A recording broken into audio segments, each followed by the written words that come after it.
The Cowsills family band, one of the biggest pop acts of the late 60s, distinguished by their angelic harmonies and sun-kissed melodies. Please welcome Bob, Paul, and Sister Susan, the Cowsills. Don't trip, don't trip, don't trip.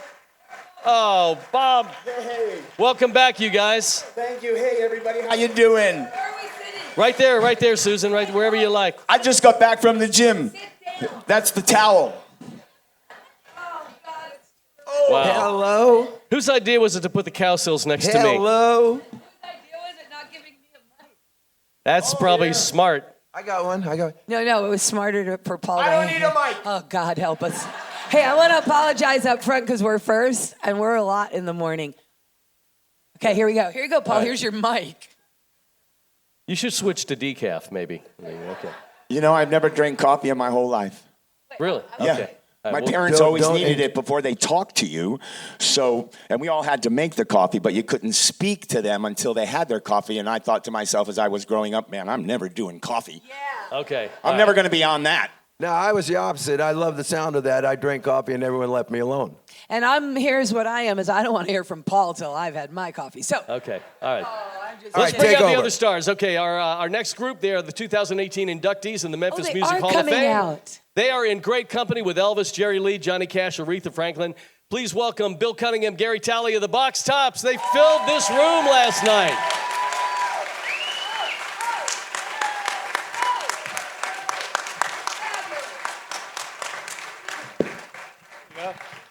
Good morning, everyone. already they're amazing, aren't they? I'm wearing sunglasses because my eyes are bloodshot from staying up watching Peter Asher at like till 1:30 tomorrow. There's too much to do. You It's like wild yeah. man, you. And Yeah. you too. You were great. Yeah. There you go. You all. All right. I was well, there, Bill. I got mine on as well. Great show last night, by the way. You guys really tore it up in here. Fantastic Box Top Thank show. you. All that Memphis Soul, Green Onions, all those tunes. Fantastic. All right. All right, our next band, part of the British Invasion, of course, innovative, legendary musicians that started out in their birth from 63 to 68. Of course, they were known as members of Clapton and Jeff Beck and Jimmy Page, but they are still doing it today, and Jim McCarty continues to lead the band that provides British R&B, psychedelic rock, and heavy metal. So please welcome the Yardbirds. Let's see how many have made it up this morning.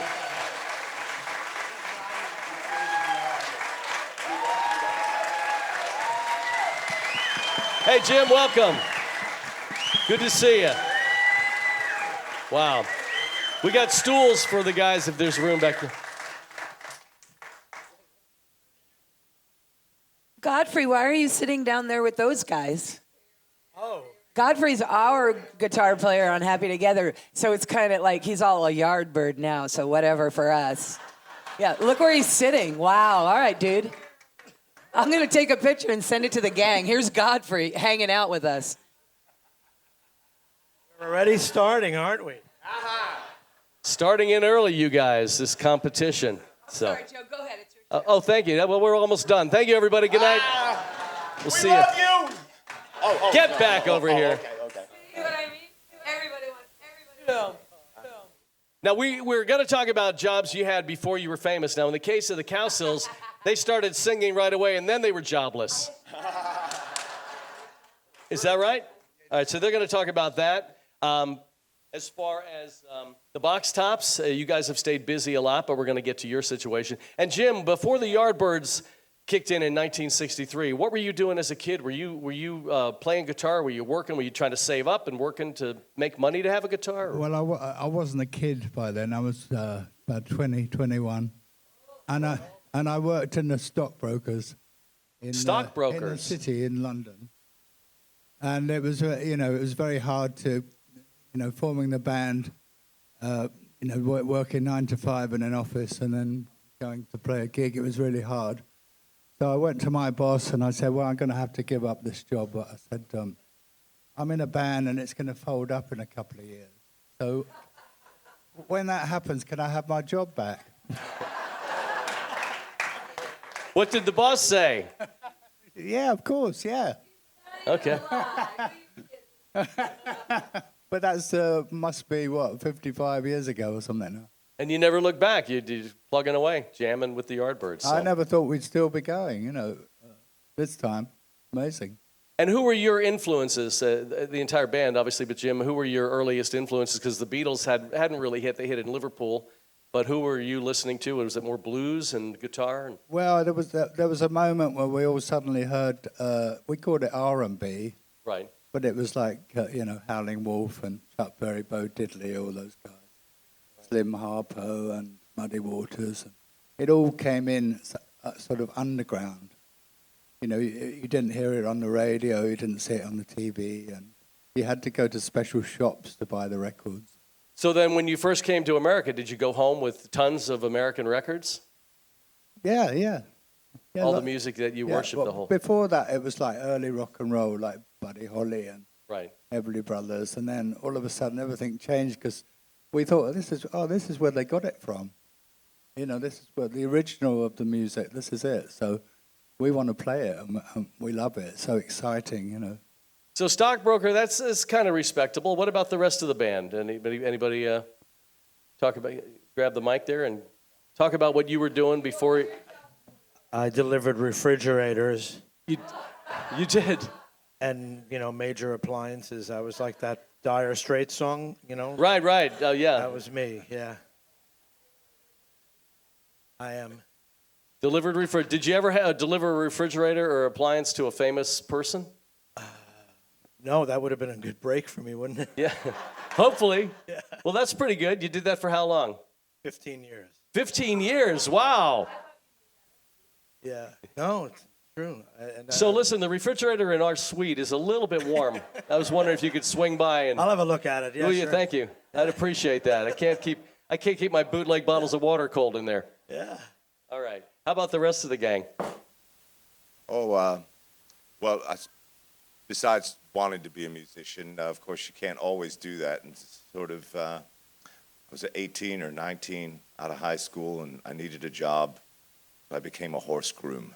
A horse groomer? Yeah, I groomed horses for about, and that was a bit like being in the Army because we had to get up at like 5 a.m. to go take all the horses out, and run them around. That was my first sort of job. So a horse groomer, but not necessarily cleaning up the stalls. Oh, no. You had to do all that. You had to muck them all out and take them out, and they kicked your ass every day, these horses. How about you, Mike? I had lots of different jobs. In high school, I was working in a greenhouse, so I got to learn to do a lot of stuff with my hands and grow things. Right. And yeah. Cheech and Chong are here. I think they may want to check in with you later on. We used to grow these really nice things in the back of the greenhouse so the boss couldn't see them, which, now it's legal to grow them. It wasn't back then. So the things you were growing in the greenhouse, did they help your creativity as far as songwriting and musicianship? Absolutely. Because you get your hands in dirt, so, you kind of, you get in there deep and a lot of stuff comes up, But then for a while, I had a great job. I used to load up my car with all kinds of goods from dishes and pool sets and hunting knives and all kinds of odds and ends. And I'd go out on the street and I'd just stop people and say, "Hey, you need a good bargain today? I got a whole truckload of stuff here. Come on." And people would, they would think I got a bunch of stolen stuff, so they would just buy it like crazy. Right. And so that was a great job, and until the police told me I needed a permit. How about down in the front? So my career took off with a band called Stories. We had the #1 hit, Brother Louie. Brother Louie, yeah. But I was living at home at the time, and my parents wanted me to kind of get out of the house and do something. And I applied for a job at the U.S. Post Office. And it took me 4 months to get the job, and I quit in 2 weeks. And thank God my career took off because I didn't know what I was going to do, and I just wanted to play music. So, and that was really, and that's it. I've just been playing ever since. So I've been very fortunate to. My goal in life was not to wear a suit and tie and work a 9-to-5 job like my dad. So I have accomplished that. Thank you. Excellent. Were you a clerk behind the counter for the postal service, or were you out delivering mail? No, I worked in the main post office in New York City, which was basically like prison. And at the time, they were bringing in these computerized zip code machines. Well, I just wanted to throw bags of mail around because I knew I wasn't going to be there very long. But they made you learn these machines, and if you couldn't keep up with the pace of the learning curve, you had to come in on your own time to get up to speed on it. Plus, I had to work the 12 to 8 a.m. shift. So all my friends were partying, and I had to work at the post office. So I was not a happy camper, man. That was just brutal. So Yardbirds, did your family, your parents encourage you not to get into rock and roll music? What did they want you to do? my parents were very concerned. They did not get it. But when Stories played Carnegie Hall opening up for the Raspberries, and we got presented with gold records on stage at Carnegie Hall, and I gave my gold records to my parents to take home for me, I think in my mother's head she probably said, the Kenneth, he's going to be okay. So, I know. Jim, what about you? Was your family saying, don't do it, follow in the footsteps Yeah, of well, there was Dad? only me and my mum, and so I was under a lot of pressure, really, to get a steady job, as they say. And she didn't want me to go into something she didn't really understand. It was very insecure, But as soon as we were on TV, on Ready, Steady, Go, and all that stuff, oh, yeah, she'd invite the neighbours, come and see my Jim on the telly. And you guys in the back, parents were supportive, or Well, my folks were opera singers, actually. So, Okay. My dad taught me how to sing opera at 6.5 years old. So Wow, yeah. fantastic. And my mom played piano, so she got me to take piano lessons as well. So it was in the house. So we were just, they still wanted me to go work at the airport or something to have something that I can support myself with. We just passed a really nice airport in San Juan. Yeah. They just wanted to fly for free, is what. Yeah, that's what it was. The friends and family discount.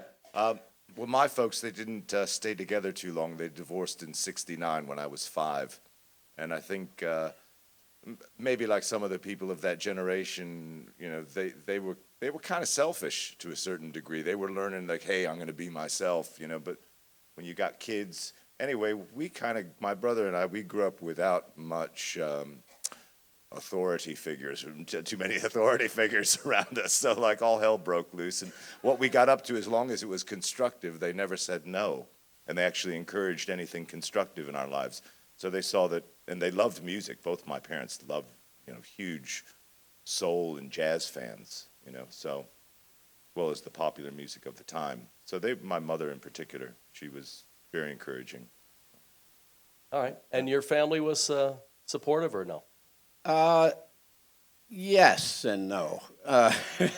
When I first started out, when I was probably about 14 or 15, I wanted to play drums. So my parents bought me a drum set. Probably around 1965, I had a really nice pair of Ludwig Blue Oyster Pearl drums.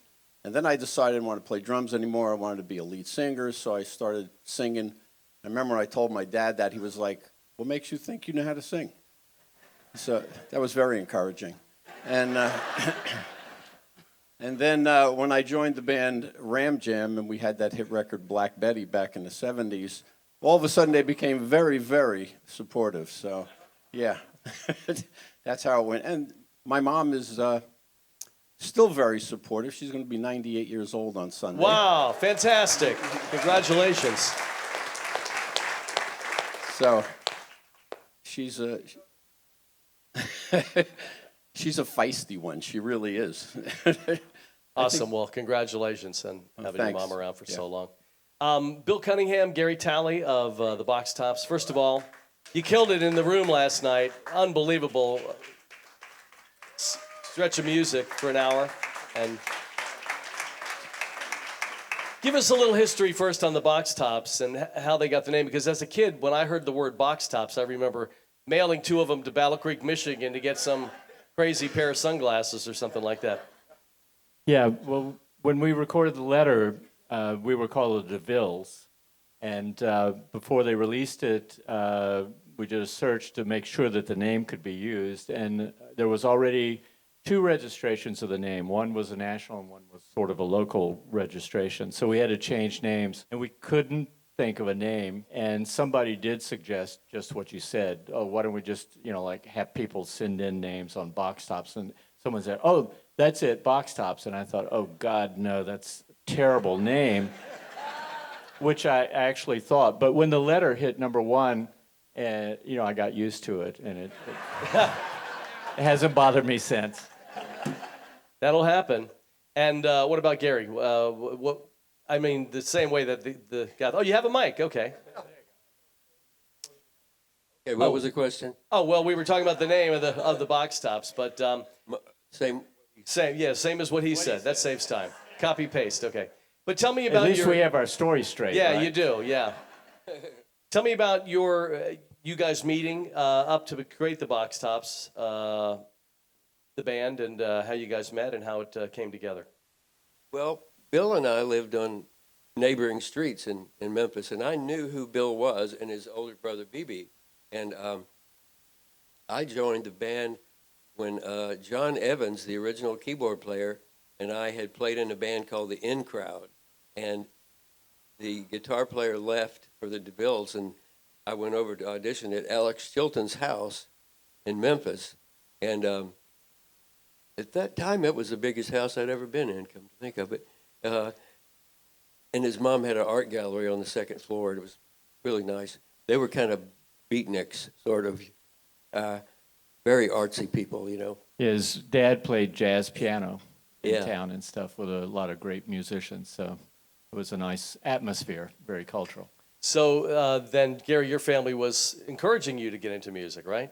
Yeah, my dad played guitar, and my mother played piano, and they were pretty encouraging. They were worried about me being on the road because they heard all the stories about what goes on the road, and they were very conservative Southern Baptists. So, but actually, they were pretty supportive, especially after the letter was a big hit. Yeah, that usually is. Well, Yeah, that #1 record will bring you around. Yeah. what about you? Did you ever have to pause and take a job that is not in the music, or did you start out doing something? Well, I had a lot of strange jobs when I was a kid. I've actually been a musician now since 1966, I guess. But when I was a kid, we would go and mow grass for the neighbors because you had to get money for 45 records and baseball cards. Sure. So, but we just had an old push mower, no engine at all. And the neighbor's grass was like this tall. And so there were snakes in the grass. And at that time, I liked snakes. I still like them okay, But I had some in the backyard, and I got this snake. It was called a decayed snake. It's a very common snake, little bitty snake. And so I took it home, and I had just gotten the snake, and I had long hair because everybody wanted hair like Elvis, And so the snake crawled up on my head under my hair, and you couldn't see it. And then my Aunt Jean comes to the door. And so I answer the door, and about the time I answer the door, the snake goes, boop. And she jumped like 100 yards. I swear. And they kicked his family out of the church. Yeah. No, that was another time. Have you incorporated any snake charming into your act or anything? No, we should, though. You should, yeah. Work it in. That's a good idea. Work it in. And Bill, what about yourself? I have a couple of tidbits about you, but I want to hear what you did before you. Well, I grew up in a musical family, so my family's probably more interesting than I am in a lot of ways. But I grew up, playing, and you got to remember, or maybe you don't have to remember, but I was 17 when the letter was released. Okay. Yeah. So I had played in another band before that was with a guy named Chris Bell and Alex Chilton, our lead singer. Sure. Fox. Yeah, so we were like 13 and 14. So I was already doing that, and my brother was playing in bands and was touring with a group called Ronnie and the Daytonas. So Little they would GTO, have right? me fill in, and sometimes with them. So I would go out a little bit with them, even at a young age like that. But yeah, I just grew up playing classical music. My mom played classical music. My grandfather was the concert master of the Detroit Symphony, and my dad was a singer. He was a crooner. He, was totally out of it, but he knew a lot about the music business. So a guy that lived in back of our house called Sam Phillips opened up a studio called Sun Records. I think I've heard of it. And he knew my dad knew about the music business, so they had become friends. And Sam, had my dad work with him for the first, from 1953 through about 63 at Sun, making sure all the records, all those 45s got pressed and everything like that. And my dad was a percussionist, first percussionist on Elvis Presley records. One of them was Just Because, and I Don't Care If the Sun Don't Shine, which was another song that I think Disney had put out on something, but Elvis had it on a B-side on something. But yeah, and actually when Scotty Moore decided not to do the road management kind of stuff, and they were looking for another manager, Sam sent Elvis over to our house to talk to my dad about managing him. And so they shooed us out, because I was just a little kid, And so they kicked my brother and me out, and Elvis came in. And my dad turned him down. Really? Yeah, because my dad thought he was going to be a recording artist himself or something. I don't know what. So anyway, Elvis came out, and he had one of the early pink Cadillacs, right, in the driveway, and it wouldn't start. So Elvis and me and my brother and one other kid from the neighborhood all pushed his car out of the driveway. Elvis popped the door open, and we pushed it down the street. Elvis jumped in, popped the clutch, and it started, and he got his start. Yeah. So, yeah. And then Jerry Lee was another one. He was drinking buddies with my dad, and my brother ended up playing with him for 20-something years. So that was nice. And we got to see Jerry Lee at the Memphis induction ceremony when we were inducted. Right. They had Great Balls of Fire was the 50th anniversary last November. And so Jerry Lee opened the show, and we followed him. And he usually doesn't stick around for artists, but he knew we were playing, so he stuck around. And then when we came off stage, his road manager said, "Hey, Bill, come here. Jerry Lee wants to talk to you." And they were calling me for some interviews backstage. I said, no, I got to go talk to Jerry. So when Jerry calls you, you go talk to him. So were you around Elvis and Jerry Lee when they were recording songs? You were probably just like 5 or 6 years old, right? Yeah. They used to, if we didn't have a babysitter, we weren't very wealthy at all, and my dad would have to take me sometimes down to Sun, and I'd have to sit out there with Marion out in the little. It's not much of a room. I went in there a few years back, and I was really shocked by how small that room was. But I was such a small kid, at the time.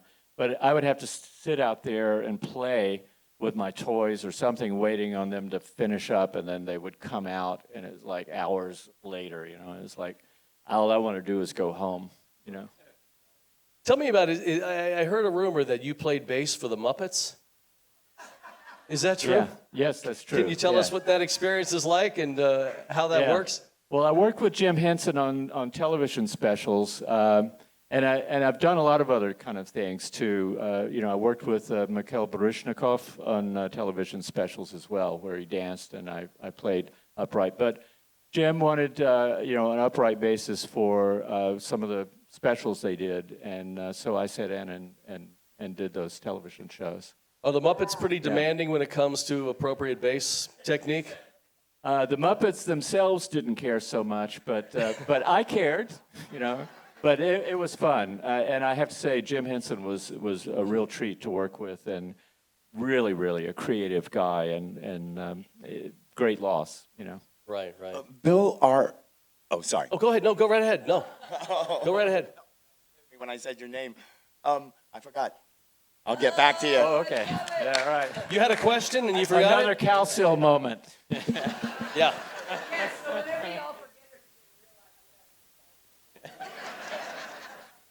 That's why we saved you for last, because we figured they would. There you go. Oh, I remember. Oh, okay. Are you Forrest Gump? No. You've done so much. Yeah, my career is weird, and actually it gets more interesting after I get out of the box tops than before. So, but Bill, nobody on the stage could say, Elvis, me and my brother. I think Bill needs his own day. Join us next year on the Bill Cunningham cruise. There's a 1,500 cabin waiting list right now. Let's go to you guys here because you have nothing to say. Tell me about I know you were just a little tyke when you started singing with your family, right? You want to know what my job was, right? Yes, of course. Because I really want to answer that because I was 8 when I got in this band, and I'm like, wow, okay. But I actually, and it took me all this time, so thank you for your fun answers. I had one job for real. And we had one of those little brown shoe shining boxes that had the 1 foot on it. Yeah. Remember that? So, and I only can assume, I pondered this while I sat here, that I must have at around 4 years old figured out that I needed money too. And because why would I be doing what I was doing? Somewhere in there I complained about not having cash. Because the next thing I knew, I had a little white cloth around my neck and I was going around to rooms because I guess Mom said, ask your brothers if they would like their shoes shined. I'm like, genius, because man, there's 6 of them. They each have 2 feet. If I charge a nickel a foot, I'm in the money. And I can send away for box top treats from cereal thingies. I got a Pluto one time that had a string on his nose and a ball at the end of it, and he'd walk off on the table. But anyway, so I was a shoe shine woman. Other than that, what I had was, my job was to make sure Tiny Tears had an excellent place to sleep, and the Kleenex box was a fine bed for Tiny Tears. And the Kleenex provided Tiny Tears pillows, a doll. and yes, Tiny Tears is a doll. The brother doesn't What's know wrong that. with this man? Yeah, he Ladies, did you I have don't a know Tiny what she's Tears? talking about. Hands for 1959ers with our Tiny Tears. Didn't doll. Tiny Tears also wet the bed, or just the tears? She did. You had to squeeze the hell Really? out of her, Yeah. though, and I thought, wow, I could get into. Anyway, my job, shoe shine girl for the boys. Any famous besides the boys' shoes that you shined? Famous shoes Not like that I have Elvis or Jerry shined. Lee or anything. Were they I was shining Dad's shoes? I was shining Dad's sailor friend's shoes? Is that like this close to prostitution? I don't know. We used to my dad used to bring all of the clothes from all of his naval partners home to our house, and we would do the laundry for probably 30 guys. Did we have massage happy ending, or we just shoes and out the door? No, Please. and the deal was any change we got to keep, any paper we had to turn in. This is one of those Cowsill moments where I tell a story that I remember the way I remember it, and then he tells me what really happened. One time I said to him, I can remember the first time I had the wind knocked out of me, and I think I was like a baby. And he goes, would you like me to tell you what happened? Don't leave us hanging. Tell us what happened. Okay, real short story. My brothers used to get up on these swing sets that weren't solid into the ground, and they'd stand on the A section of it on either side, and the person in the swing, and they'd go like this. And they'd go to see how far they could get it. And I was in the swing one day, and it went really far. And I catapulted out of the swing. I think I was not even a year old, and they almost killed the girl baby. We almost killed the precious girl in our family. I only have a story just after. I have no before stories, what had happened before fame, because I was always singing, recording, getting dropped from labels, putting out records, doing. I'm telling my story here. Am I talking to you? She's going to tell you how it really happened. Okay. So when this family and the band we were in finally did implode, it was a specific day that it happened. Do you remember what day? I'm telling you about it. Oh, I'm sorry. I'm playing the part of Susan. Go ahead. Anyway, this thing is over, and that's the news of the day, of that day. So it's over. I got a 4-year-old and a 2-year-old. Everything's crumbling. There's fallout everywhere, but I need a job. So I don't know anything. So I'm going to get that job. And it was literally at Daniluk Motors in Glendale. And my job was to sweep that, the cars are all lined up, getting work done, and I'm to keep that whole thing clean. So, but I'm a little depressed. So I buy James Michener's paperback Hawaii, because I said, that's very thick. And I read it during dealing with that job, okay? Because that job wasn't going to last. I don't know what I was going to do, but it wasn't going to be that. But it was that for then. And I was grateful for it, So, but before, all we did was play, perform. We start when you're 7 and 8 years old. My first job was $10 singing for the Newport Women's Luncheon when I was 12 years old. All right. Yeah, 12 years old. And that's just because our brother Bill could sing Connie Francis songs, because we were like choir boy voices. So we were getting hired. So there you go. And Well, me and my brother Richard, and Richard is a brother of ours, and it was Bob's twin. Bob's twin And Dick, so we used to like to Rich say. comes to me and he goes, "Hey, Paul, we're going to get a paper route." I go, "We're getting a paper route?" And he goes, "Yeah." So we're driving all around and he's showing me how this is all going to work. And so we became these paper route guys. At the end, we had 300 papers in Newport, Rhode Island. And something happened along the way, and it seemed as though I was the only guy folding papers and delivering papers for Richard. He was in charge. And I was a diligent follower. And so I would sit at the boys' club for hours folding my papers. I loved Saturday because they were really thin. And I would take off. And so then as time was going on, and it was a very short time, every Saturday I would have to sit on the kitchen floor and dump all this money out, and me and my dad would have to count it because we still had to pay for the papers that we hadn't paid for yet. So what's happening, so every Saturday I'm going and I'm coming up short. And Dad, if you knew him, he was not a very forgiving kind of guy, and he wanted me to figure out where all that money went to. And so I just was going, man, I don't know. And boy, you just don't say that.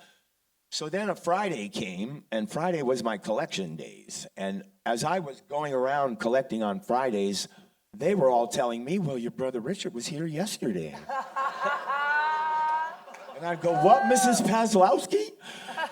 She was one of my customers in my English teacher. She goes, "Yeah, your brother Richard, brother Dick," he was called Dick.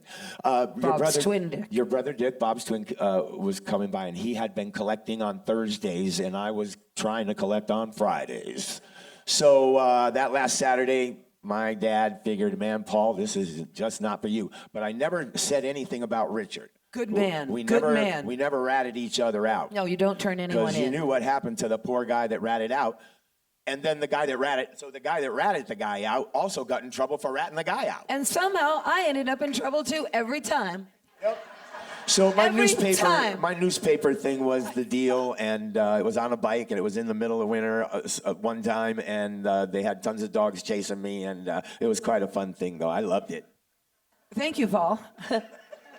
stereo mics. So anyway, So tell us about the Partridge Family could have been. I'll just go ahead and say that I could have been on the show and I turned it down out of loyalty to my family. Susan was never going to get on the Partridge Family was. show, ever. I was too.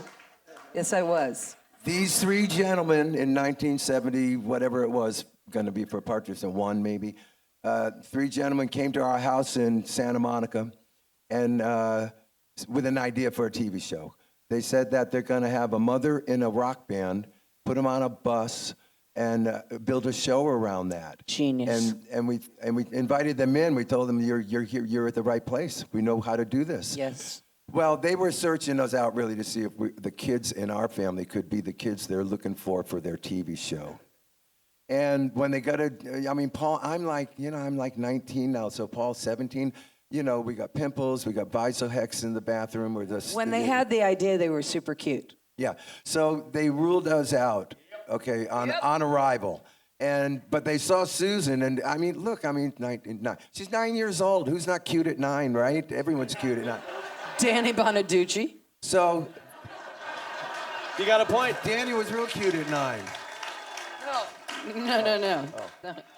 Danny ended up being our favorite partridge, by the way. But anyway, so they ran it by. Shirley Jones was going to be the mother, so they did not want our mother. So that was going to kill the deal right there. We had hair. We had hit records. We toured. We didn't want to do a TV show. We heard you had to work Monday through Friday all day and even into the gulp evening.